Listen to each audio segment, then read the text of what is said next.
The terrifying approach of one of the most violent forms of weather. Most tornadoes only last a few minutes and pass over fields. This one just kept going for 45 minutes and headed straight for the town of Moore. There's going to be a lot of damage produced by this tornado as it keeps tracking, Gary. This is the month that sees the highest number of tornadoes. Many pass almost unnoticed. Not this one. Living in Oklahoma and being in the military, they prepare us for it. But I mean, you never expect it to happen, and when it does happen, there's no preparing for it. America gets hit by tornadoes more than any other country because of its geography. Cold, dry air from the Rockies collides with warm, humid air from the Gulf of Mexico, triggering huge thunderstorms right over what's called Tornado Alley. Now, this area spans several states, including Oklahoma, and tornadoes are frequent here. So let's take a look in more detail at how tornadoes form. First, if the storms are large enough, they pull air up from the ground. This forms a connection with a column of air which starts to twist.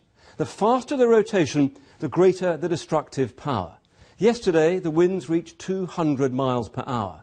Now, most tornadoes are narrow, but this one was up to 2 miles across, all of which made it unusually damaging.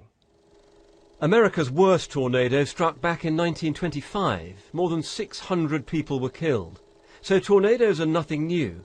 And so far, there's no evidence that over the past century that climate change is causing more of them. With these erratic, unpredictable twisters that have ravaged wide areas of the nation. In the 1950s, early warning systems were put in place. But tornadoes are notoriously unpredictable. The storms that create them can be forecast, but not the tornadoes themselves. Scientists are trying to understand them, and one researcher who's worked in Oklahoma says it's really difficult.